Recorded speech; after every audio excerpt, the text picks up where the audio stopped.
सो नमस्ते to all of you. आज के सेशन में स्वागत है। 45th जीएसटी काउंसिल मीटिंग के मिनट्स कर रहे थे।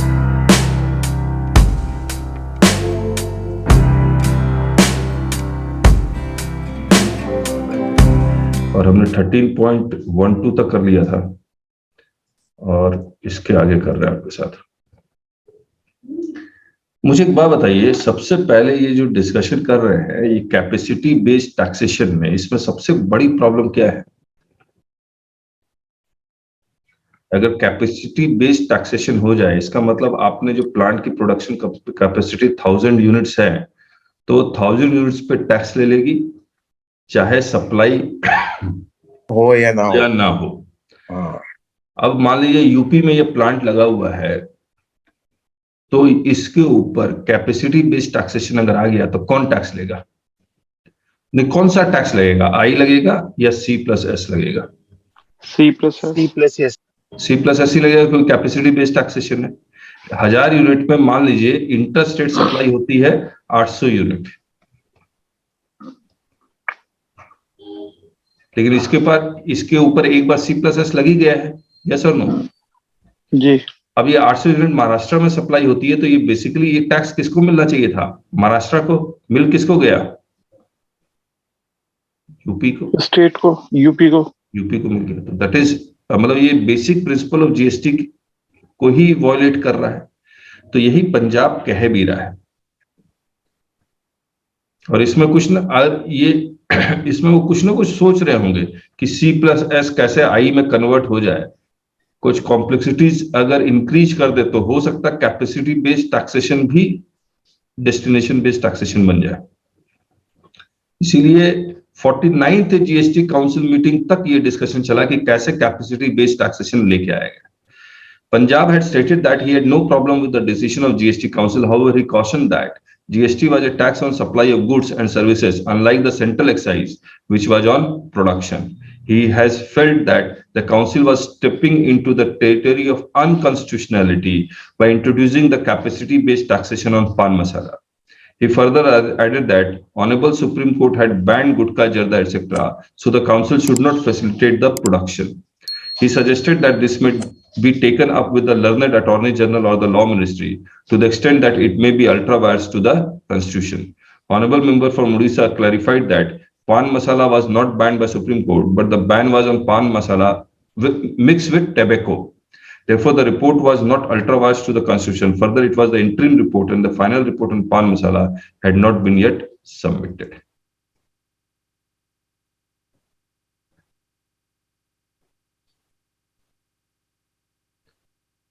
He could not understand. अब देखिए ये क्या करना चाह रहे हैं।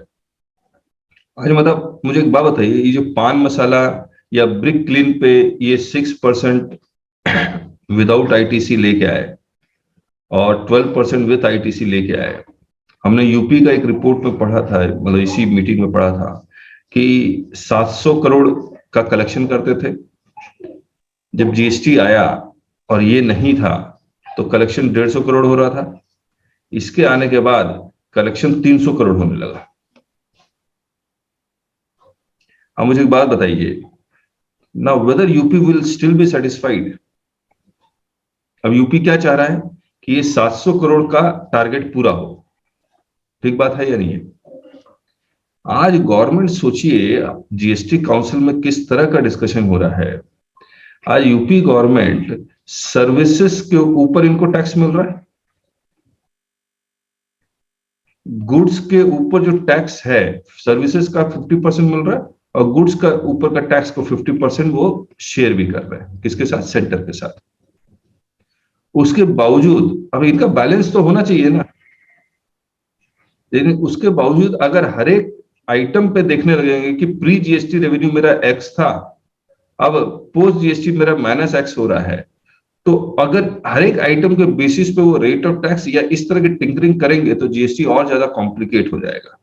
तो ये गवर्नमेंट को समझना चाहिए, जीएसटी को कॉम्प्लिकेट ना करे बल्कि सिंप्लीफाई करे। कॉम्प्लिकेट होगा, लिटिगेशन बढ़ेगा। अब ये कैसे करना चाह रहे हैं कि बोले ये कैसे करेंगे? बोले ऐसा करते हैं कि ब्रिक क्लीन पे जो थ्रेशोल्ड लिमिट है, अभी तो थ्रेशोल्ड लिमिट क्या है? 20 लाख रुपए पे इसको सिर्फ ब्रिक क्लीन पे इसका थ्रेशोल्ड लिमिट 10 लाख कर देते हैं, 5 लाख कर देते हैं। Is it advisable? क्या कहते हैं आप? बिल्कुल नहीं सर।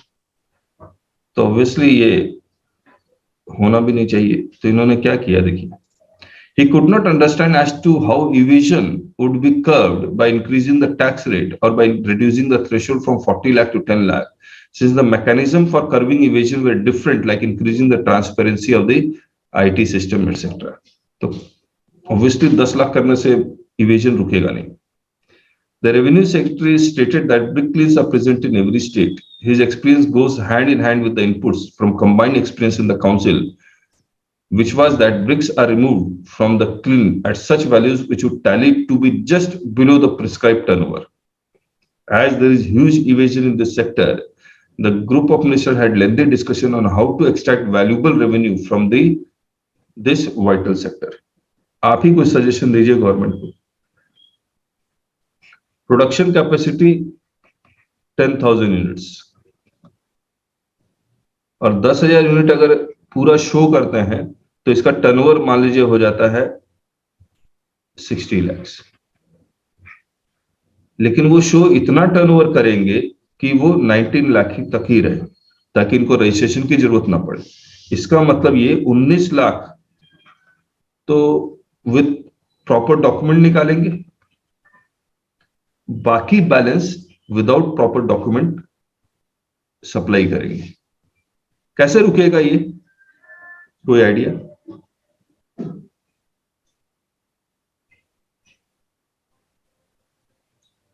बताइए, किसी को भी कोई आइडिया है तो बताइए। देखिए, ब्रिकलिन के केस में सर ये हर महीने सर्वे किया करते थे। अच्छा। ब्रिकलिन में गुंजाइश इन्होंने इतनी खत्म कर दी थी, वो मजबूर हो गए थे कि हमें कंपोजिशन स्कीम ऑप्ट करनी है।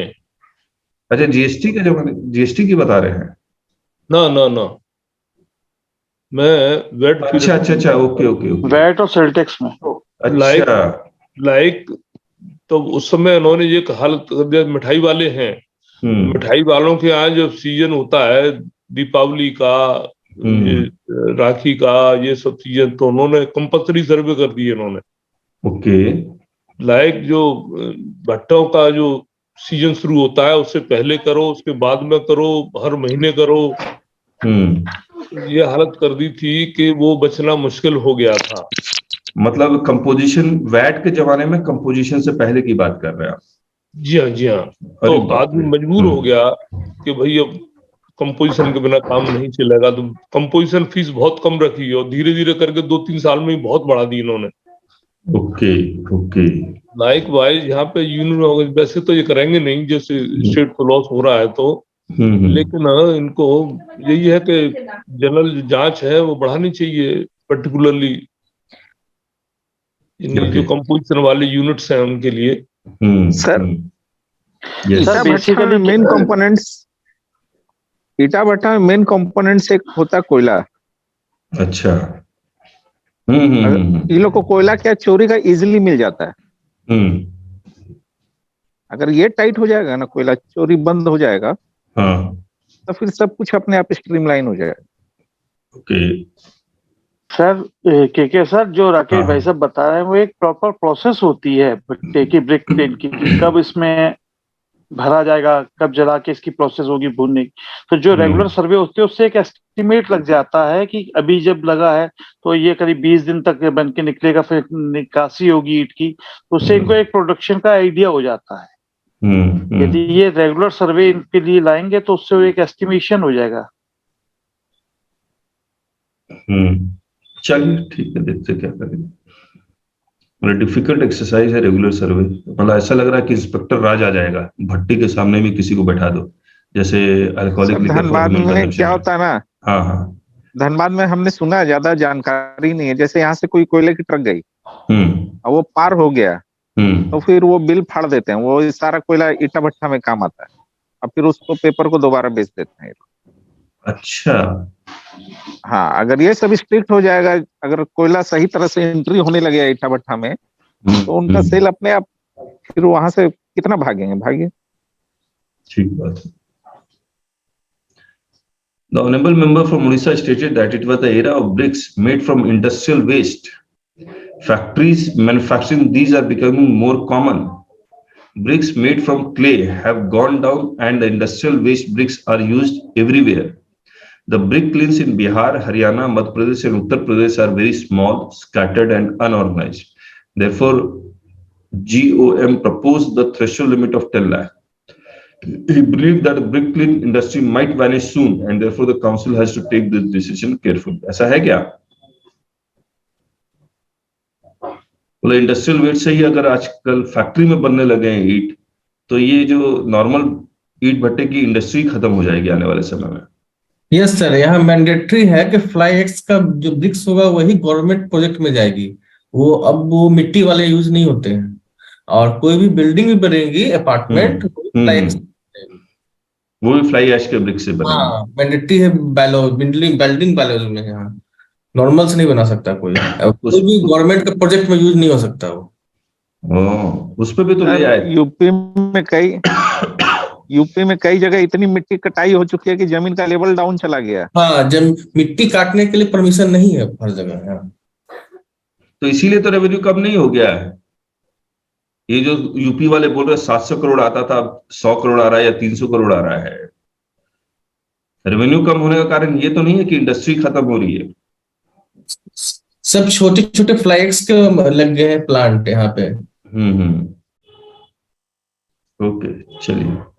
Rajasthan stated that the argument that bricks from clay are vanishing may not be correct. At least 1 crore bricks are made from each kiln in a year. There may be places which had banned clay bricks kilns and consequently brick kilns from ash and other waste products are produced.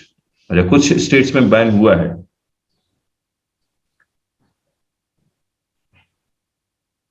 GST rate on job work services in relation to manufacture of alcoholic liquor for human consumption. अब इस पे हमने भी discussion भी किया था।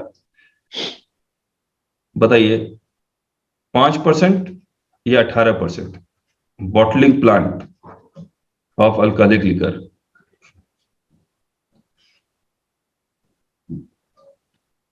अगर इसको अल्कोहल को हम लोग फूड मान लेंगे तो कितना होगा? 5%। और नहीं मानेंगे तो 18%। ये डिस्कशन चल रहा था। दूसरा एक और बताइए, प्री जीएसटी रिजीम में जब स्टेट एक्साइज और सर्विस टैक्स, अब बॉटलिंग प्लांट में हुआ क्या? जीएसटी से पहले क्या बॉटलिंग प्लांट पे सर्विस टैक्स लगा करता था?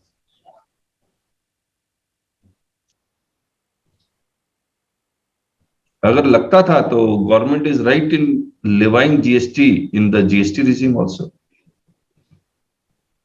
क्योंकि बॉटलिंग प्लांट में अगर bottling plant of alcoholic liquor for human consumption service tax लगाते थे। किसी को कोई आइडिया?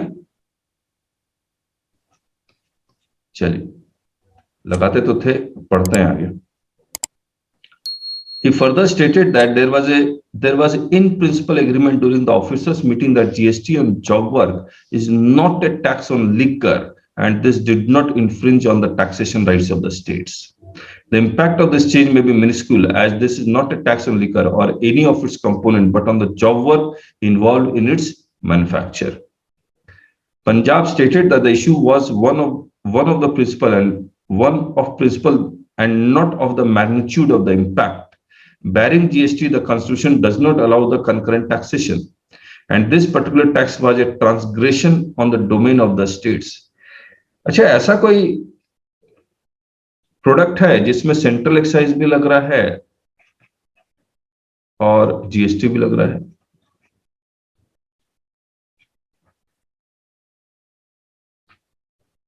हेलो,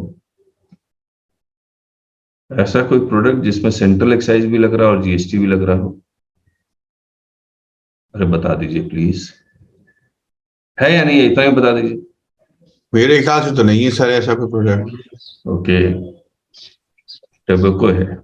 डबल टैक्सेशन कैसे होता है कोई चीज पर? है टैबेको के ऊपर सेंट्रल एक्साइज भी लगता है और जीएसटी भी लगता है, दोनों लगता है और कॉन्स्टिट्यूशन इसकी इजाजत देता है। अब अल्कोहल के बारे में आइए।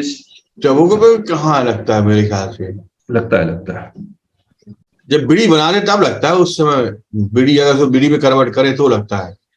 मतलब डबल है ना, सेंट्रल एक्साइज और जीएसटी दोनों है या नहीं है? ये है, पर बीड़ी बनने पर लगता है, जब उसका रूप बदल जाता है उसके बाद। हाँ ठीक है, मैन्युफैक्चर सेंट्रल एक्साइज मैन्युफैक्चरिंग पे तो लगेगा। हाँ हाँ। अब स्टेट एक्साइज प्लस जीएसटी के बारे में बात कर रहे हैं, है ना। अब इसका इजाजत कॉन्स्टिट्यूशन, ये टोबैको वाला तो इजाजत कॉन्स्टिट्यूशन देता है, लेकिन इसका इजाजत कॉन्स्टिट्यूशन देता है या नहीं देता है, इसी पे डिस्कशन है। Barring GST, the Constitution does not allow the concurrent taxation, and this particular tax was a transgression on the domain of the states. He also stated that he was aware of the Delhi High Court judgment. As the case is in the Supreme Court, the Council should not take a call on an issue which was sub judice. He then stated that one of the objectives of GST was to abolish multiple levies, and by going for multiple levies again, and the rules of GST would be breached. ये बात उनको तब नहीं समझ में आ रही है जब वो एग्रीकल्चरल टैक्स एमपी में भी लगा हुआ है, यूपी में लगा हुआ है, झारखंड वाले भी लगा रहे हैं, है ना। चलिए, The official from Punjab stated that when the negative list of services were drafted in 2012, all states were opposed to the imposition of service tax on job work on alcohol, and thus it was placed in the negative list. The central government recognized that there cannot be service tax on job work in relation to manufacture of alcohol. तो ये 2012 की कहानी है, 2015 में देखिए। However, in 2015, Center introduced service tax on such job work. The aspect theory propounded by Supreme Court justified parallel levies on the basis of the levies being made on different aspects. यानी कि different events के ऊपर different तरह का tax लग सकता है। मैं आपको इवेंट के बारे में समझा दूं। सेंट्रल एक्साइज किस पे लगता है? हेलो, सेंट्रल एक्साइज कब लगता है? जब मैन्युफैक्चर करेंगे कोई चीज को, जब मैन्युफैक्चर होगा। तो मैन्युफैक्चर इज एन इवेंट, या इसको यहां पर एस्पेक्ट लिखा हुआ है। जब ये गुड्स बिकेगा मैन्युफैक्चर होने के बाद, तब क्या लगेगा? तब जीएसटी लगेगा। तब नहीं, प्री जीएसटी, तो वैट लगेगा। वेट लगेगा, वैट। तो सेम सप्लाई के ऊपर दो टैक्स लग गया। एक एक्साइज लग गया, सेंट्रल एक्साइज, क्योंकि मैन्युफैक्चर हुआ था, क्योंकि सेंट्रल एक्साइज में जो लेवाई है वो मैन्युफैक्चर के ऊपर है। वैट में जो लेवाई था वो सेल के ऊपर था। तो सुप्रीम कोर्ट ने कहा ये पॉसिबल है। He added that Delhi High Court rationalized levy of service tax or job work in relation to manufacture of alcohol, and now the matter is before the Supreme Court to decide if job work amounted to manufacture and whether a tax was being imposed on the domain of the states. He then stated that as states will continue to impose excise on the same job work for liquor, there will be situation where two levies will be getting imposed on job work. This kind of double levy has never been imposed.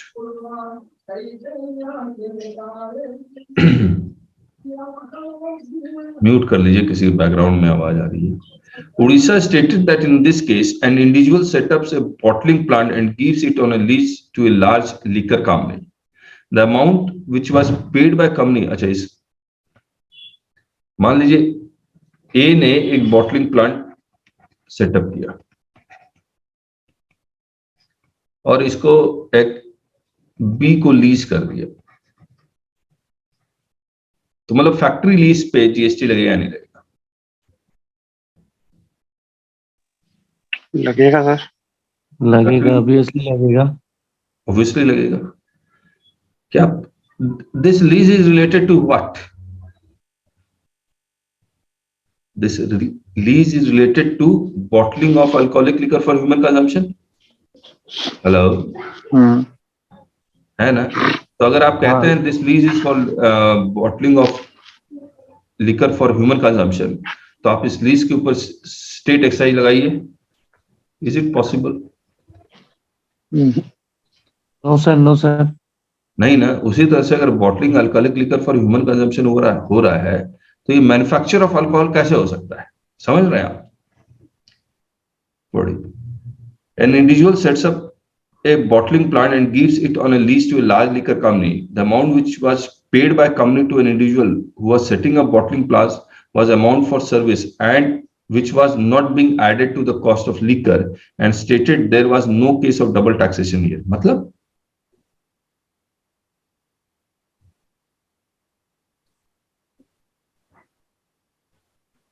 तो पढ़ के बताएगा क्या कहना चाह रहे हैं।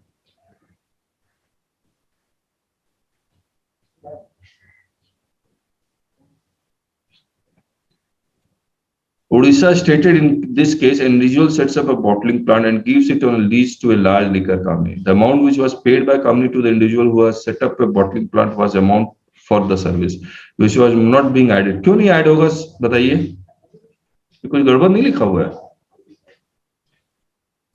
Sir overhead expense हो जाएगा, रेंट वो ऐड होगा ही कॉस्ट में। सही बात है, फिर क्यों नहीं कह रहे। चलिए पढ़ते हैं आगे।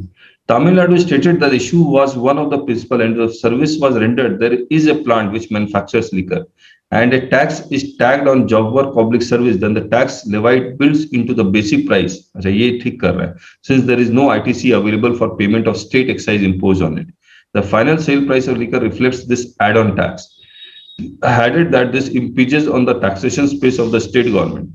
He suggested that this tax should be left as it is and that if there was any differential capacity of the state to tax, then the state government could use the differential capacity to levy excise. अब देखिए Tamil Nadu basically ये कह रहा है कि अगर आपने job work और बॉटलिंग प्लांट पे टैक्स लगा दिया, मान लीजिए 18% लगा दिया, और तमिलनाडु स्टेट एक्साइज मान लीजिए 60% लगाता है और इसके पास 100% तक लगाने का पावर है, लेकिन अगर आपने 18% लगा दिया तो हमारे पास अब कितना हो गया टोटल 78% या 80%।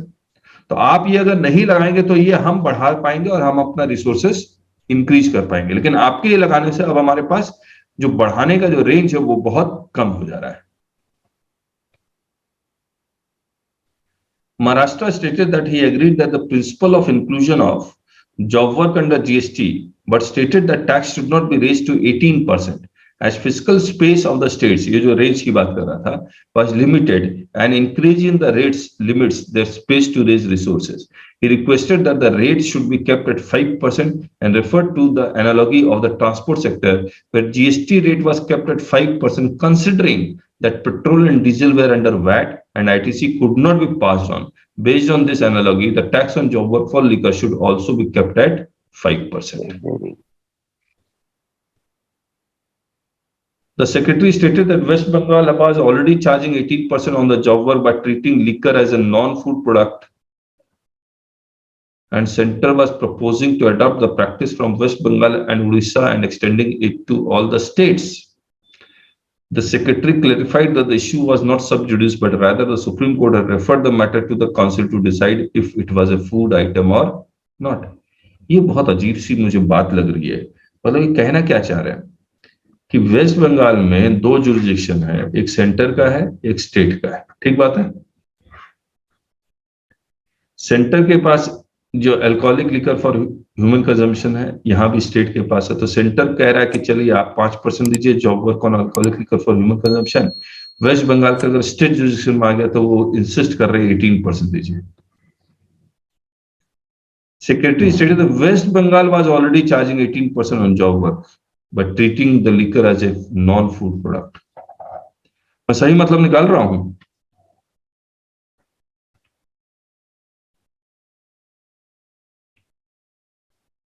हेलो, इसका मतलब तो ये निकल रहा है कि अगर स्टेट जुरिडिक्शन है तो स्टेट के जो कमिश्नर है या जो स्टेट के जो भी टॉप ऑफिसर्स हैं वो गाइडेंस देते होंगे जूनियर ऑफिसर को, भैया ऐसे ले लो, बाकी देखेंगे हम लोग। क्या मतलब निकाल रहे हैं आप इसका?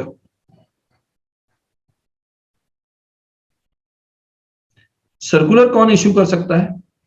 क्या सर्कुलर इश्यू करने के लिए जीएसटी काउंसिल में आना जरूरी है या हर एक स्टेट अपना अपना सर्कुलर इश्यू कर सकता है? जीएसटी काउंसिल के रिकमेंडेशन की जरूरत नहीं है सर्कुलर में। Every state can issue their own circular. हाँ जी, जरूरत है सर? नहीं है, नहीं जरूरत है, नहीं है कमलेश जी, ये तो हमने डिस्कस भी किया था। Circular is not necessary to be routed through GST council. Independent आप देखिए ना, महाराष्ट्र ने अपना सर्कुलर खुद निकाल दिया। 2A और 3B का मिसमैच अगर हुआ तो क्या करेंगे आप? तो हर एक स्टेट अपना अपना सर्कुलर निकाल रही है। वेस्ट बंगाल ने अपना सर्कुलर निकाल के ये कर दिया होगा। वेस्ट बंगाल में एक बार देखिएगा आप लोग, ये सर्कुलर मिलता है तो। He presented a calculation based sir, on the, हाँ सर ये पूछना था, क्या सर्कुलर के बेस पे रेट ऑफ टैक्स चेंज कर सकते हैं? नहीं, circular is not binding on you, लेकिन डिपार्टमेंट तो आपको फोर्स करेगा ही, then you can challenge the circular. He presented a calculation based on the current ratio of VAT of divided by central excise tax component in retail। अच्छा, ये बड़ा जबरदस्त है। मुझे एक बात बताइए, अगर पेट्रोल ले आए जीएसटी में, आज के डेट में पेट्रोल के ऊपर रेट क्या है? पेट्रोल पे कौन कौन सा टैक्स लगता है ये बता दीजिए पहले। एक्साइज लगता है, वेट लगता है, एक्साइज लगता है और एक शेष लगता है। एक्साइज, वेट और प्लस कुछ और मल्टीपल। एक शेष भी लगता है, मध्य प्रदेश में शेष भी लगता है एक तो। अच्छा, एक्साइज कितना लगता होगा? ये कुछ पर केएल के हिसाब से लगता है सर, शायद मेरे ख्याल से 10 रुपए या 15 रुपए पर केएल लगता है, कुछ ऐसा। नहीं, एड वैलोरम नहीं है क्या? है, वैल्यू के ऊपर नहीं लगता है क्या? वैल्यू पर ही लगता है, जो उसका जो वैल्यू उसका कुछ परसेंट लगता है, पर केएल लगता है एक्चुअली सर हमारे यहाँ। अच्छा, 30% मान ले, मान सकते हैं। वैट कितना परसेंट? 38% अप्रोक्सीमेट। 38 जी, मतलब 100, 30, 130, 130 का 30% कितना हुआ? 39, 40 मान लीजिए। हाँ, तो मतलब टोटल 30% ऑफ टोटल टैक्स कितना हो गया? ये 69 हो गया ना? हाँ जी, ऑलमोस्ट इतना ही होता है सर पेट्रोल में। तो मतलब अगर 100 रुपए का पेट्रोल बिक रहा है, सॉरी 169 प्लस सेस उस मान के चलिए 169, 69 डिवाइड बाय 169 कितना होगा? ये करके देखिए तो। 69 डिवाइड बाय 169 कितना होता है? देखिए तो एक बार। ये होगा 0.4। 40% के करीब, 40% के आसपास। अब देखिए ये पढ़िए क्या कह रहा है। He presented a calculation based on current ratio of VAT/central excise tax component in retail value of 1 liter in petrol in Delhi and stated if petrol is brought under the ambit of GST, then GST at the rate of 125% will have to be imposed.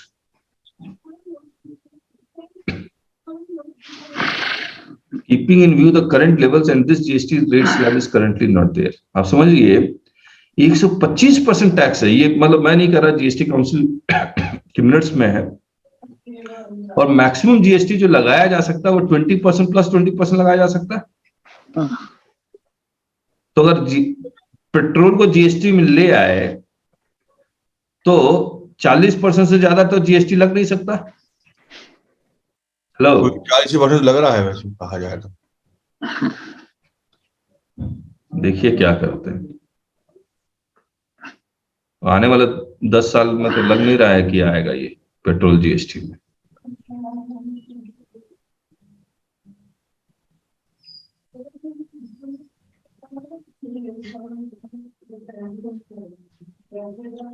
पढ़ा नहीं क्या मैंने? फिर से देख लेता हूँ, मैं एक बार पॉज कर रहा हूँ। मुझे एक बात बताइए ये कि ये जो कॉटन पे आरसीएम है कि नहीं? नहीं है सर। कॉटन पे है सर, है तो रहा है कि है।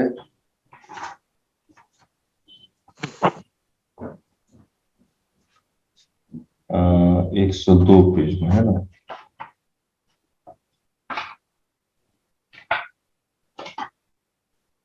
कॉटन, रॉ कॉटन,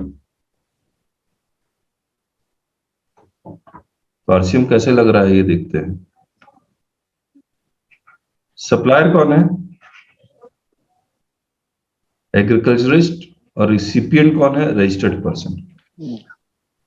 ये सप्लायर, ही रिसिपिएंट। तो रजिस्टर्ड पर्सन रिसिपिएंट है तभी आरसीएम। तो ये 100 रुपए का सप्लाई किया, ये गवर्नमेंट को कितना देगा? मान लीजिए 5% रेट है तो 5% गवर्नमेंट को लेगा, उसके बदले आईटीसी ले लेगा। ठीक बात है। और ये 100 रुपया एग्रीकल्चरिस्ट को दे देगा। मुझे एक बात बताइए, ये 5 रुपए के कारण इसको कोई नुकसान हो रहा है क्या? नहीं सर। आईटीसी मिल जाता है। आईटीसी तो मिल जाता है क्या? किसी एक महीने के लिए इसका पैसा ब्लॉक हो रहा है क्या? नहीं नहीं नहीं। इसका पैसा क्या एक महीने के लिए ब्लॉक हो रहा है? नहीं सर, नहीं हो रहा है। चलिए वह पढ़ते हैं इसको। ये क्या कहना चाह रहे हैं कि ये इसको डिले कर रहा है क्योंकि आरसीएम में है। पढ़िए, Telangana refer to this withdrawing of RCM on raw cotton. He stated that Telangana is one of the largest cotton growing state. He stated that withdrawing RCM would not reduce revenue, but it will help the farmers. He stated that nowadays in India there is an excess production of wheat and paddy.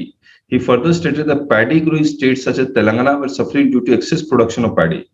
He stated that we needed to encourage cotton growing farmers and that the RCM is delaying realization of money by farmers. पैसा farmers को कम कैसे मिल रहा है? Bye फेनर्स नहीं, फेनर्स ही होगा। He stated that due to RCM, as input cost increases, gleaners are giving money to farmers later, and this was not encouraging cotton farmers. He then stated there would be no financial loss by removing RCM, but the farmer will realize price when he sells his crops, and it would help the farmers. Farmers ही एक होता है। Secretary stated if the RCM is abolished, then the tax would need to be collected from the farmer, and it would be difficult to collect. Honorable member from Telangana stated that the gleaner would pay GST only when he sells the rolls. अच्छा, ये RCM की liability shift करना चाह रहे हैं। Revenue secretary stated the sale is taking place from the farmer to the gleaner, and the gleaner was being asked to pay the tax, and when the gleaner will sell it to the next party, he would receive the next input tax credit. क्या कहना चाह रहे हैं जरा बताएंगे आप? Sale is taking place from, actually होता क्या है सर, ये जो जिनिंग मिल वाले हैं ये पूरी क्रॉप को खरीदते हैं। ठीक है। जो क्रॉप को खरीदेंगे एट ए टाइम उनको आरसीएम जमा करना पड़ेगा।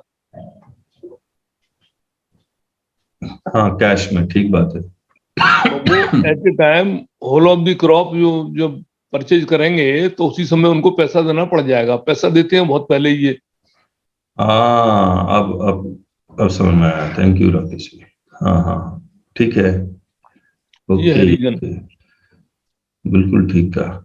मान लीजिए इन्होंने 10 लाख का सामान उठाया तो इनको आरसीएम में तो उसी पर टैक्स देना है जी, तो ये कैश में दे दिया। अब ये जब क्रॉप बिकेगा तो ये 4 महीने बाद 5 महीने बाद बिकेगा, तब पैसा आएगा जी। तो इनको मतलब क्रॉप उठाने आरसी में उसको टैक्स पहले ही दे देना पड़ रहा है। जी सर, हर एक इंडस्ट्री में परचेस तो रहता ही है, परचेस के टाइम पेमेंट तो देना ही पड़ता है। सही बात है, ये तो हर एक इंडस्ट्री का सेम कहानी है। तो यहाँ पर क्या ये सेल होने में ज्यादा टाइम लगता है क्या? मान लीजिए बाकी इंडस्ट्री में 1 महीने में रोल हो जा रहा है, यहाँ पर वो तो 5% ही है खाली। सर कभी कभी एग्रीकल्चरिस्ट को एडवांस भी पेमेंट देना पड़ता है सर। हाँ, नहीं यार, यहाँ रोल ओवर का टाइम ज्यादा है क्या परचेज और सेल में? ऐसे ही लग रहा है सर। टर्नओवर टाइम तो हर एक इंडस्ट्री में जितना लगता है इतना ही लगता है, ज्यादा नहीं लगता है। इसमें ज्यादा लग रहा है। किया, फिर प्रोडक्शन किया, फिर वो स्टॉक में रहा, फिर सेल हुआ। साइकिल जो होता है वो हर एक इंडस्ट्री में 2-3 महीना के मान के ही चलते हैं लोग। सर एक साइकिल है, रिलायंस जो मतलब इससे रिलेशन में नहीं है फिर भी मैं आपको बता रहा हूँ। ये जो वाटरमेलन सेल होता है रिलायंस के मॉल में सर। अच्छा, तरबूज। हाँ सर, तो वो तो जब मतलब उसकी प्रोसेस ऐसी है कि ये जब जो फार्मर है उनको क्रॉप उगने के पहले ही पैसा दे देते हैं कि भाई आप इतना किलो हमको ही चाहिए। अच्छा, वो 8 महीना 1 साल पहले ही उनको पैसा पेड हो जाता है। उसके बाद जब ये फार्मर रेडी कर लेता है तो फिर इनको एकदम लो कॉस्ट में सेल करता है और फिर ये मॉल में लाके बेचते हैं जाके किसी को कॉम्पीट ना कर पाए। इनका रेट बहुत कम होता है। तो ऐसे ही रॉ कॉटन के केस में भी होता रहेगा। व्यापारी उनको पैसा देता रहेगा कि आप कॉटन उसको ग्रोथ करो और हमको ही दो। वो 8 महीना 10 महीना पहले ही पैसा देता रहेगा या 1 साल पहले? अगर वो 1 साल पहले ही दे देगा तो आरसीएम 1 साल भर के वो बैठा रहेगा सर, एडवांस में पे कर रहा है। Okay okay. तो मतलब तेलंगाना क्या चाह रहा है कि आरसीएम की लायबिलिटी पोस्टपोन हो जाए? अब तेलंगाना जो चाह रहा है वो समझते हैं फार्मर गिनर तो ये परचेज के टाइम ना दे या सेल के टाइम पर लेगा, सेल के टाइम दे। जी ओके, चलिए तो एग्री नहीं हुआ उन्होंने।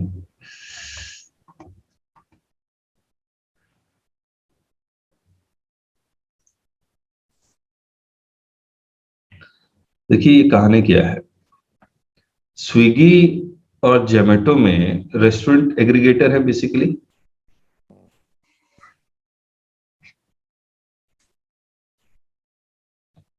और कस्टमर यहां पर ऑर्डर देता था,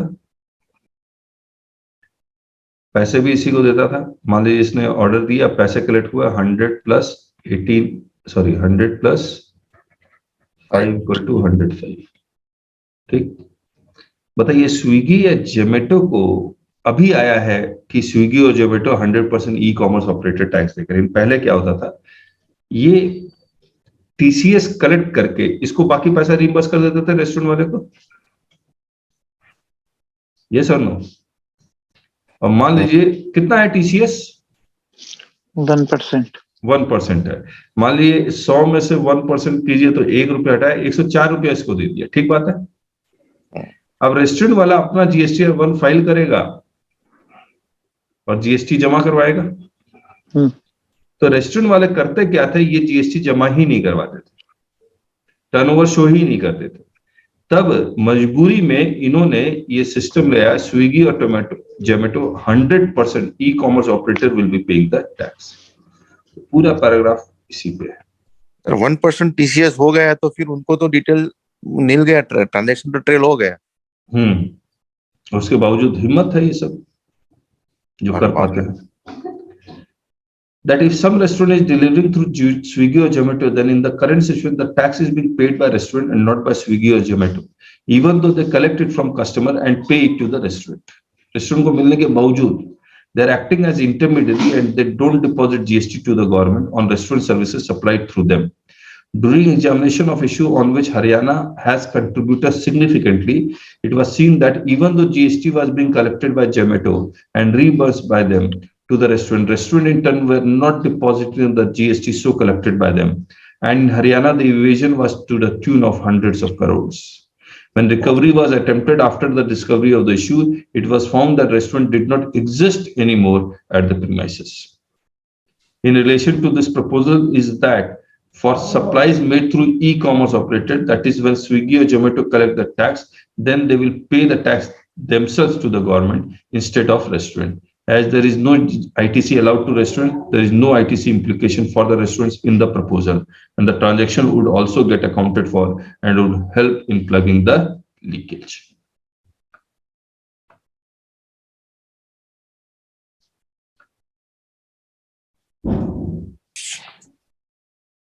तो ये कंप्लीट हो गया। चलिए अब आपका कुछ क्वेरी ले लेते हैं। पहले प्रीतम जी का लेते हैं। प्रीतम जी। हाँ सर। क्या हुआ बताइए, MOV 09 इश्यू कर दिया?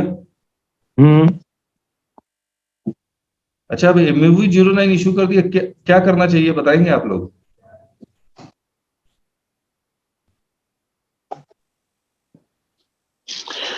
सर डिपेंड करता है पार्टी के ऊपर, या तो अपील में चला जाए, डिपॉजिट ना करे। अपील में तो जाएगा ही, लेकिन क्या अभी पार्टी को ये बोल दे कि पेमेंट करे पेनल्टी का, फिर अपील में जाए? क्योंकि अब रिप्लाई, अब तो अपील ही ऑप्शन है, रिप्लाई में तो वो क्या करेगा? ये तो MOV 9 इशू रिलीज करा ही सकता है, जमा करा के साहब, जमा करा के भी जा सकता है, बिना जमा कराए जा सकता है।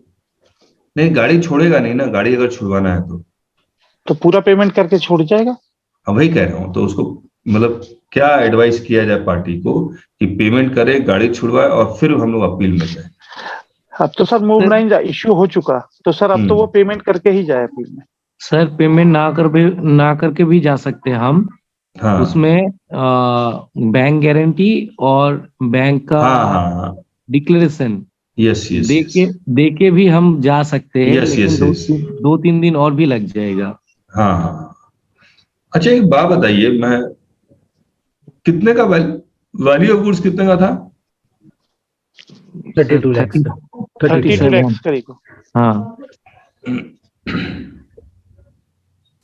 मतलब वो ये जो जिससे भी खरीदा है यूआरडी जिसको हम लोग बोल रहे हैं, ये ट्रक लेके आया और यहाँ लेके चला गया, ठीक बात है? ये सिंगल ट्रांजैक्शन है और 40 इसका टर्नओवर 40 लाख रुपए से निश्चित ऊपर है। जब सिंगल ट्रांजैक्शन ही 32 लाख का है तो साल का ट्रांजैक्शन 40 लाख से ऊपर है ही हर हालत में है। तो ऑफिसर यहाँ बैठा हुआ ये इसको तो बोलेगा ना कि भैया इसका रजिस्ट्रेशन क्यों नहीं है। हेलो सर, बात ये जो प्रीतम जी बता रहे हैं वो डिफरेंट पार्टी से लिया, नॉट नहीं, एक सिंगल पार्टी से लिया गया है ना? हाँ सर, सिंगल पार्टी से ही लिया हुआ है। सिंगल पार्टी से लिया हुआ है। अब आप समझिएगा प्रीतम जी, अब हम लोग का अपील में क्या है कि वी आर नॉट कंसर्न कि वो रजिस्ट्रेशन करवा रहा है या नहीं करवा रहा है, ठीक बात है। हमने यहाँ पर माल लेके आया, उसको सीप और इसको बोला कि यहाँ डाल दो और हम लोग ले गए। तो ये एक इशू है बस। क्या कहते हैं आप लोग? हेलो सर, यूआईडी का रजिस्ट्रेशन उस स्टेट का पार्ट है, वो एनफोर्समेंट के थ्रू जो भी एक्शन करें वो यूआईडी पे करेंगे। हाँ, इसको पकड़े, हमें क्यों पकड़? हमसे कोई मतलब नहीं सर। हाँ, बस यही प्ले लेना चाह रहा था। चलिए ठीक है, कोई बात नहीं। और किसी का कोई डाउट है तो पूछिए फिर हम लोग।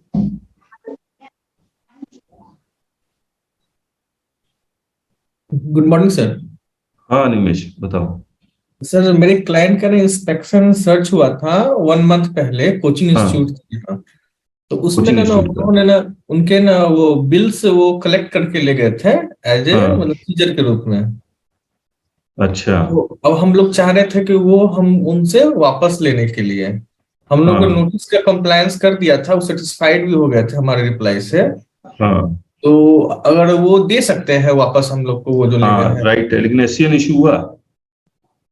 Yes sir. Show cause notice issue हुआ है? नहीं, वो हमको डिस्क्रिमिनेंसी नोट दिए थे जिसका रिप्लाई किए थे, शोकॉज नहीं किया अभी हमको। अच्छा। अब केस बंद नहीं हुआ है, अभी केस को क्लोज नहीं किया, मैं रिप्लाई लेकर रख लिया। केस तब बंद होगा जब एससीएन इशू हो जाएगा। अभी नहीं एससीएन नहीं किया केस। ओरिजिनल लेके गए या फोटोकॉपी? नहीं, ओरिजिनल लेके गए हैं वो डॉक्यूमेंट। ओके, तो इसमें कुछ टाइम लिमिट दिया हुआ है शायद 6 मंथ की है सर। 6 मंथ की जी, तो याद नहीं है, पढ़ना पड़ेगा। फोटोकॉपीज तो साथ ही साथ देनी, फोटोकॉपी साथ दे सकते हैं सर वो।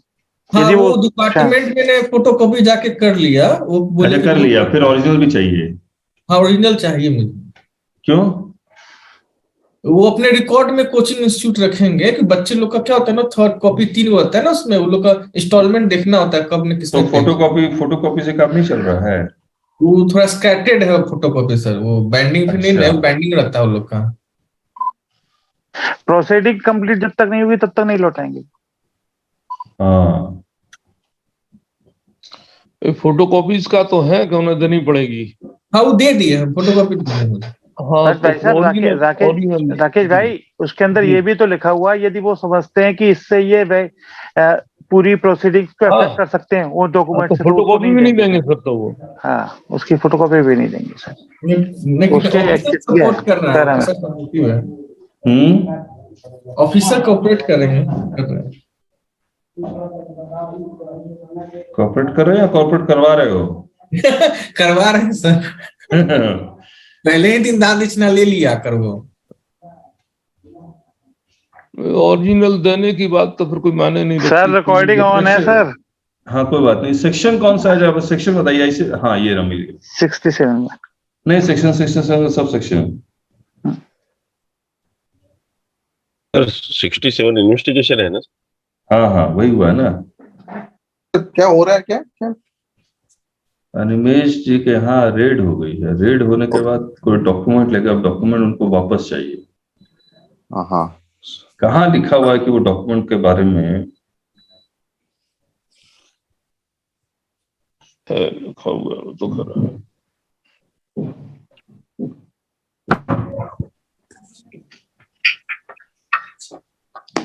मैंने 6 महीने ऑफिसर से तक पूछा था तो ऑफिसर हाँ। बोले कि पढ़ के बताएंगे, रुको अभी हमको देखना पड़ेगा इसके बारे में। तो हम लोग तो पढ़ ही रहे हैं। आप लोगों को किताब है ना, कोई खोलिए ना नोटिस नहीं किताब आता को। है। 6 महीने तक कोई नोटिस नहीं आता है तभी उन्हें पेपर वापस करने पड़ेंगे ओरिजिनल, अदरवाइज केवल फोटोकॉपी ही ले सकते हैं आप, और वो भी अगर inquiry 67 subsection 7 where any goods are seized under section 67 subsection 2 and no notice in respect thereof is given within 6 months of the seizure of the goods shall be returned to the person from whose possession they were seized. तो ये 67 subsection 7 तो goods से related है, document से related नहीं है। Third में पढ़ता हूं। थर्ड, द डॉक्यूमेंट्स बुक्स और things referred to in section 67 subsection 2 or any other document, books or things produced by a taxable person in either which have not been relied upon for the issue of notice under this act or the rules made thereunder shall be returned to such person within a period not exceeding 30 days of the issue of the said notice. यानी कि show cause notice issue होने के बाद वो document जिसके ऊपर rely नहीं किया गया which will not form part of evidence that will be returned within 30 days. But फिर section 67 subsection 5, the person from whose custody any documents are seized shall be entitled to make copies thereof or take extract therefrom in the presence of an authorized officer at such place and time. यानी photocopy ले सकता है। और release of goods तो 6 में है, 7 में भी रिलीज ऑफ गुड्स है सर। इसी से ही आगे भी लिखी है।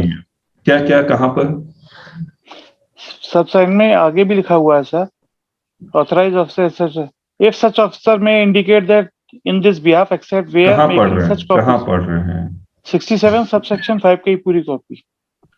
The person from whose any documents are seized shall be entitled to make copies in the present and such officer may indicate in this behalf except where making such copy or taking such a मतलब फिर भी original तो नहीं दे रहा है ना। Cannot take नहीं sir, उसकी कॉपी भी नहीं देगा सर। नहीं वो पढ़ तो लिया संजय जी, फोटोकॉपी अलाउ करेगा, ओरिजिनल नहीं देगा। नहीं सर, उसमें आगे ये भी दिया कॉपी भी नहीं देगा सर। अरे समझ गया संजय जी, वो तो समझ गया, फोटोकॉपी भी एक्सेप्शन केस में नहीं देगा, फिर ओरिजिनल तो नहीं दे रहा है वापस। हाँ कौन कह रहा है? सर इसमें रिटेंशन ऑफ पीडीएफ में खोजिए ना, retention of books of accounts वगैरह कुछ है? इनकम टैक्स में तो है रिटेंशन ऑफ बुक। नहीं इसमें मैंने भी साफ साफ लिखा हुआ कैन नॉट, अगर आपके पास किताब है तो पेज 42 में can not take original documents, जब तक प्रोसीडिंग्स कंप्लीट नहीं हो जाती ओरिजिनल वापस नहीं करेगा। ओरिजिनल नहीं करेगा। सर एक क्वेश्चन था। हाँ, एक शोकॉज नोटिस और जनरल नोटिस में क्या डिफरेंस है?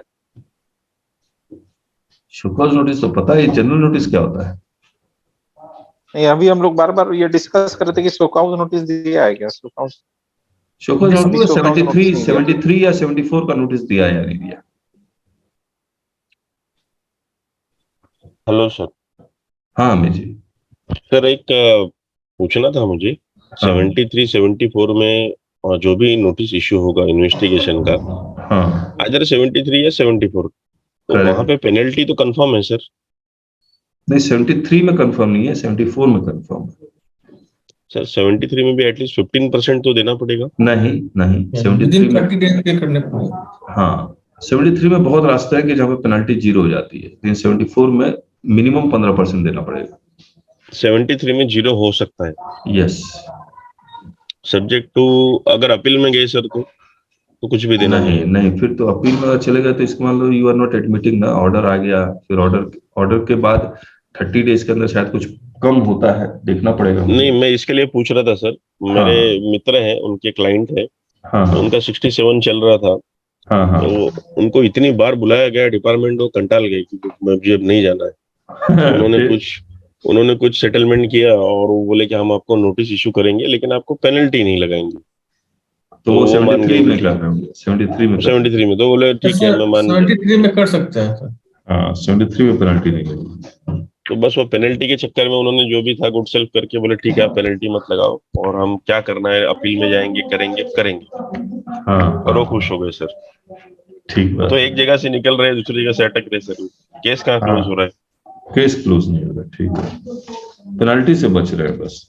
और फिर अगर बाई चांस रिवीजन कर देता है तो फिर फंस जाएंगे।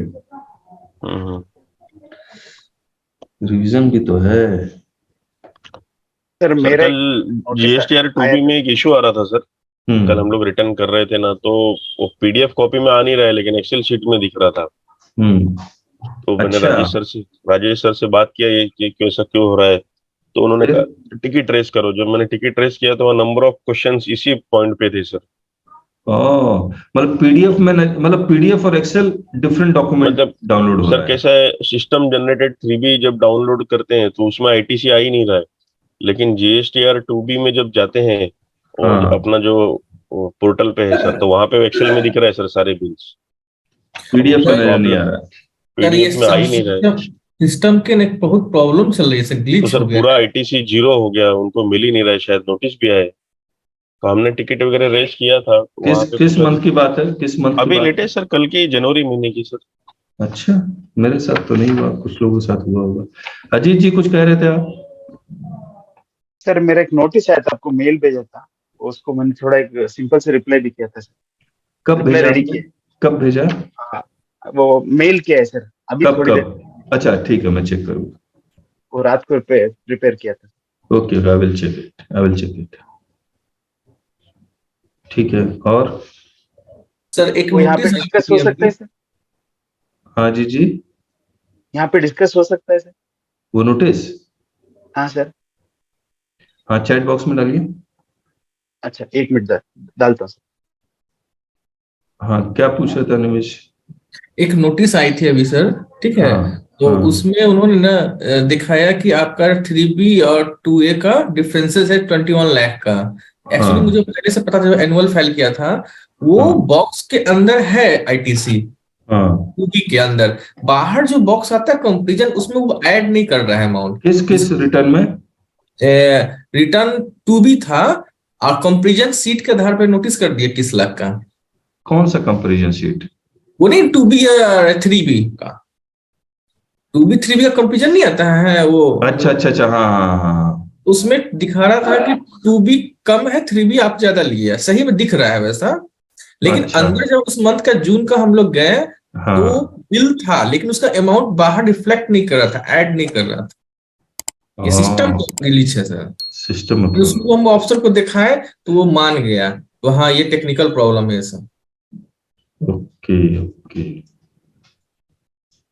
पॉज कर रहा हूँ। ठीक है सर, बिकॉज उसमें अच्छा, एक मिनट रुकिए, मुझे ना पूरा सेल समझने दीजिए, है क्या ये सेल?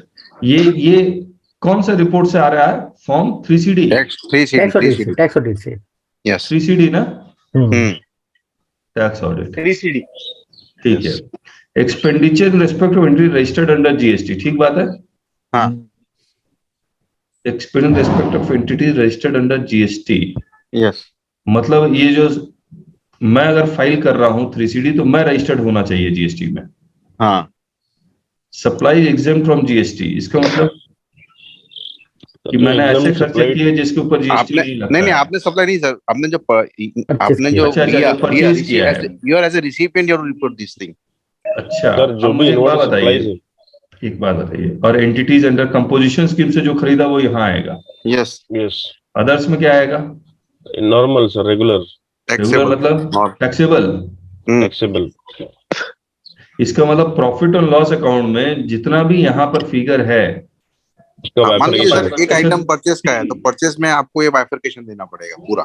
इस तरह उसमें कुछ एग्जामिशन दिया था, लाइक सैलरी है, हाँ, इलेक्ट्रिसिटी सैलरी डेप्रिसिएशन कुछ नहीं आता है ना, इंटरेस्ट वगैरह। तो उसको एग्जाम्प्टेड कहा गया था, उसमें हाँ, आप मत ठीक है, मेंशन कीजिए नो क्योंकि वो सप्लाई बैठते नहीं नहीं। आएगा, नो सप्लाई नहीं आएगा, यस सर।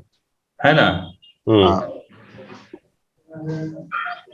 और ये जो एक्सपेंडिचर है, मतलब ये जो अगर मैंने रजिस्टर्ड से खरीदे, अब इसको मैं दो पार्ट में डिवाइड कर रहा हूं, अगर मैंने खर्चा रजिस्टर्ड से खरीदे या अनरजिस्टर्ड से खरीदे, रजिस्टर्ड से खरीदे तो ये 3 पार्ट में डिवाइड हो गया, ठीक बात है, अनरजिस्टर्ड लास्ट में चला जाएगा और अनरजिस्टर्ड यहाँ चला जाएगा, और अनरजिस्टर्ड से जितना भी खरीदा वो यहाँ आ जाएगा, यानी कि मेरा लेबर का एक्सपेंसेस, अनलोडिंग का एक्सपेंसेस, ये सब यहाँ आ जाएगा। यस। तो मतलब ये जो डेबिट साइड में जितने भी आइटम है, नो सप्लाई को दिखना नहीं है। हाँ, इसके अलावा जितना भी है वो इस फॉर्मेट में यहाँ पर आएगा, ठीक बात है। करेक्ट है। ओके, अब इसका पर्पस क्या है? सर डेटा मैच करने का, जीएसटी पोर्टल और इनकम टैक्स के पास मैच करना है उनको। सर परचेस जो भी है मैच करना है ना सर, एक्सपेंसेस। एक बात बताइए, जब मान लीजिए मेरे पास जीएसटी का नोटिस आता है और वो कहता है 3CD ले आओ, मैं 3CD लेके चला जाता हूँ उसके पास, अब वो फिर कहता है कि ये जरा इसका डिटेल ले आओ, कौन कौन से कंपोजिशन से आपने परचेज किया, जरा डिटेल ले आओ, ये मांग सकता है फिर? Yes sir, even excess purchase वगैरह है या बोगस परचेस कुछ किया रहेगा सर, वो फोकस तो करेंगे यूआरडी के ऊपर, इनकम टैक्स वाले फोकस करेंगे यूआरडी वाला एक्सपेंडिचर पे, इस पे मतलब इनकम टैक्स। हाँ, उनका एक स्क्रूटिनी में जो क्या टाइम ज्यादा उनको देना नहीं पड़ेगा। जो आरडी है, रजिस्टर से परचेस किया, रजिस्टर से एक्सपेंडिचर किया है, हाँ, वो तो 70-80% जेन्युइन हो जाता है, मान लीजिए। अच्छा। और जो अनरजिस्टर्ड है, मतलब वो तो मतलब हो सकता है कि बोगस हो सकते हैं, तो उसको ज्यादा स्क्रूटिनाइज करेंगे। इस डेटा से फिर से 9(4) तो नहीं लेके आएंगे? नहीं सर, 9(4) की तो सोच ही नहीं रहे इसके ये टूल से। तो सर यहाँ पे वो क्या देखेंगे, रेशियो देखेंगे कि रजिस्टर से कितना हो रहा है, अनरजिस्टर से कितना हो रहा है, तो रजिस्टर को एस्केप करेंगे, अनरजिस्टर से आपने जो भी इनवर्ड परचेज जो भी लिया है, अब उसका लिस्ट हमको बताओ। प्रॉफिट कम करने के लिए सर वो खर्चा तो डालते ही है ना सर। वो सारा चीज यहाँ से एक्सट्रैक्ट करेंगे। हाँ, इसमें मंथली जीएसटी रिटर्न में कैसे दिखाना है? बिकॉज एनुअल में रिटर्न में कहाँ जीएसटी रिटर्न में मंथली में कहाँ दिखाना है सर? मंथली रिटर्न में तो है ही नहीं है। जीएसटी रिटर्न में तो नहीं है, एग्जम्प्टेड सप्लाई एक्सपेंडिचर में उसमें दिखाना पड़ेगा ना सर। अभी मान के चलिए टैक्स ऑडिट हम 1 करोड़ के ऊपर कर रहे हैं, है सर, टैक्स ऑडिट हम 1 करोड़ के ऊपर कर रहे हैं और 2 करोड़ के नीचे है टर्नओवर, तो उसको तो 9C नहीं आएगा, 9C तो नहीं आएगा, तो इसको दिखाना पड़ेगा ना मंथली रिटर्न में। सर नहीं मंथली रिटर्न में देखिए एक मिनट अजीत जी, जीएसटीआर 1 में एग्जेम्प्टेड मतलब ये तो आउटवर्ड सप्लाई का डिटेल जाता है, ये तो इनवर्ड सप्लाई का है, है ना। 3B में शायद है कुछ, मुझे याद आ रहा है, देख लें एक बार। वो तो सर आउटवर्ड सप्लाई है। नहीं, 3B में inward supply liable to RCM है एवं। अच्छा, ये 3B है और यहाँ पर देखिएगा ये outward supply and inward supply liable to reverse charge, ये of the supply in this, ये आउटवर्ड सप्लाई, ये एलिजिबल आईटीसी, ये देखिए value of exempt nil return non GST inward supplies. तो आप देखिए from a supplier under composition scheme exempt and nil rated supply, ये आप कंसोलिडेटेड यहाँ डालते हैं, इंट्रा कंसोलिडेटेड नहीं जाता है ना, कंपोजिशन एग्जाम्प्ट और नील रेटेड। अब जीएसटी, अब इनकम टैक्स वाले क्या कर रहे हैं, इसी में कर देते, गजब आ रहा है इनका। खैर, अब इनकम टैक्स वाले क्या कर रहे हैं कि ये जो आपने 3B में, ये डेटा कहां पर है, ये डेटा है 3B में, 3B में ये डेटा नहीं है, नहीं 3B में भी है, ये सबको जोड़ के है डेटा, है ना? नहीं सर, जो पूरा है सर, पूरा है। जो 3B में जो डेटा है वो सिर्फ आपके एग्जम्प्ट का है, बाकी नहीं, कुछ तीनों का है, देखिए ना सर। 3B में कंपोजिशन एग्जाम्प्ट दोनों है। टैक्सेबल कहाँ है? हाँ, टैक्सेबल नहीं है, वही बात तो मैं कह रहा हूँ कि उसमें टैक्सेबल अदर वाले में पूरा टैक्सेबल आ रहा है, वो नहीं है इसमें। अच्छा 3B में ये है, तो टैक्सेबल तो 2B में दिख जाएगा ना सर? हाँ, टैक्सेबल में 2, ओके, 2B में दिख 2B जाएगा। में दिख जाएगा। नहीं 2B में भी जरूरी नहीं है पूरा दिखे। 2B में तो वही दिखता है ना जो सप्लायर ने फाइल किया हो। हाँ ठीक बात है। 2A 2A हो चाहे 2B हो, जब 1 कर देंगे तो 2A। भाई 1 में उसने दिखाया ही नहीं, बट मेरे पास फाइल वो बिल है। ठीक बात। ठीक बात। तो ये 2B का डेटा, ये 3B का डेटा है ना। ये वाला डेटा 3B में है? नहीं,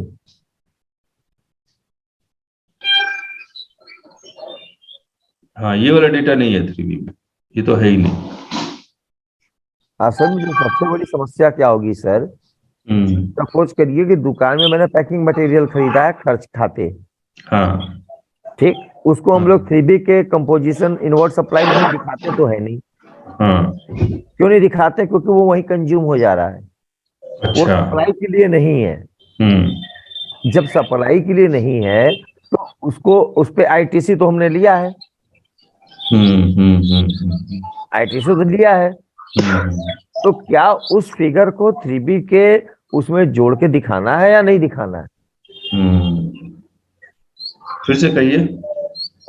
मैं ये कह रहा हूँ इंटरनल कंजम्पशन के लिए जो पैकिंग मटेरियल खरीदा, पैकिंग मटेरियल खरीदा तो मेरा वो खर्चे का पार्ट है, ठीक है, उस पर मैंने आईटीसी अर्न की है, ठीक है, ठीक। हाँ। अब ऐसी कोई भी चीज जो एक्सपेंस खाते में जो पड़ी है उसको कहीं भी हम उसको अपने परचेज में नहीं जोड़ते हैं।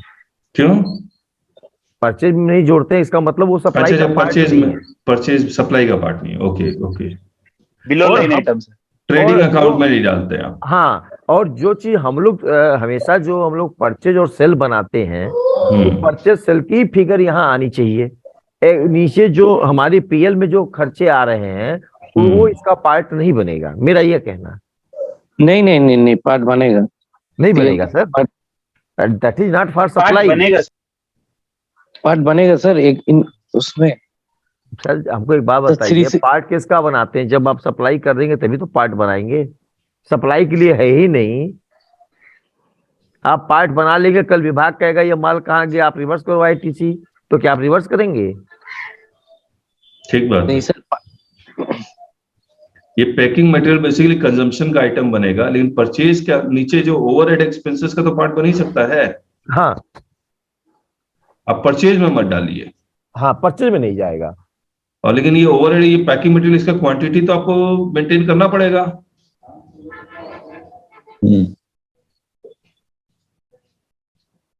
सर पूरे इंडिया में मोस्टली कोई क्वांटिटी पैकिंग मटेरियल इन सब चीजों का कोई करता नहीं है। वो तो माल पैक किया और सप्लाई कर दिया।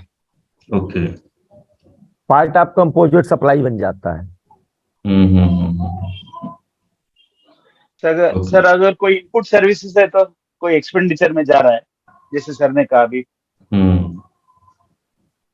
इस पे उनको एक क्लैरिटी देनी चाहिए, या लोगों को आरटीआई डाल के या संगठन को जो भी है इनसे पूछना चाहिए, भैया इसमें क्लैरिटी दो क्या करना है। इसके रिगार्डिंग कोई उन्होंने दिया होगा नीचे नरेशन या डिक्लेरेशन लिखा होगा क्या क्या फिल करना है, क्या क्या फिल नहीं करना है। जहाँ इसका है क्या, इसका एफएक्यू भी आया होगा फिर? बिल्कुल आया होगा सर। इंस्टीट्यूट का भी आया है। आया है? हाँ, उसको पढ़ना पड़ेगा क्या चीज है, तब क्लियर होगा ये जी। चलिए, नए लोग दिख रहे हैं। एक बार Redmi Note 6 Pro, एक बार अनम्यूट करके एक बार बात कर पाएंगे? Samsung SM अनम्यूट करके बात कर पाएंगे?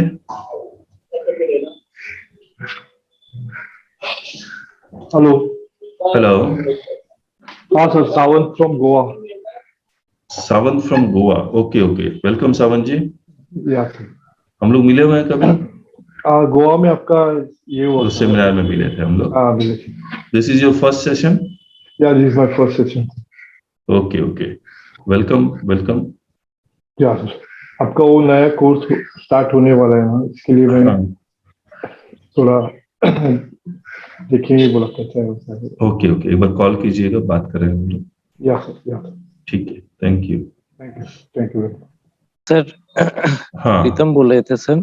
हाँ प्रीतम बोल जी। रहे थे सर, कल आपको व्हाट्सएप में एक केस भेजे थे हमने, उसमें हाँ कुछ मिलेगा ना रिलीफ? मैंने पढ़ा नहीं है उसको, मैं पढ़ूंगा। ठीक।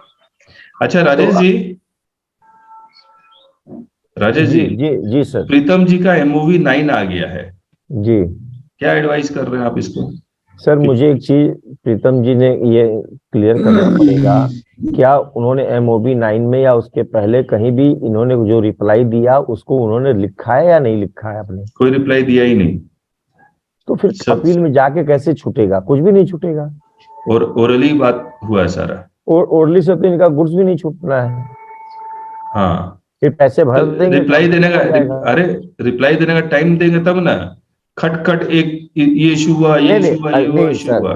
सर नहीं दिया तो इस चीज को ये पोर्टल पे लोड करें, जो इनको टेम्प आईडी मिला है कि आपने आज तक मुझे कुछ भी रिप्लाई का मुझे, लेकिन उन्होंने तो MOB 1 2 4 6 सब दिया, इनको सब दिया, लेकिन टाइम नहीं दिया रिप्लाई करने का। अपॉर्चुनिटी नहीं दिया तो कैसे दे सकते हैं सर? ऐसा काम डालना पड़ेगा उनको, अपॉर्चुनिटी देना ही पड़ेगा सर। बिना उसके तो वो वैलिड ही नहीं रहेगा। लेकिन इस चीज को ये लिख करके सारा अपलोड कर दे अपने पोर्टल पे, और उसी एप्लीकेशन को अपने कमिश्नर को भी फॉरवर्ड कर दे मेल के थ्रू, तब जाके इनका ग्राउंड तैयार होगा कि इन्होंने कोई भी अपॉर्चुनिटी मुझे नहीं दी, न मुझसे कोई रिप्लाई लिया, और उन्होंने जबरदस्ती मुझसे MOB 9 जारी करवा दिया और मुझसे कहा पैसे जमा करो। ठीक है, ठीक है सर, लेकिन आपको कोई बेनिफिट मिलेगा, अदरवाइज कोई बेनिफिट नहीं मिलेगा।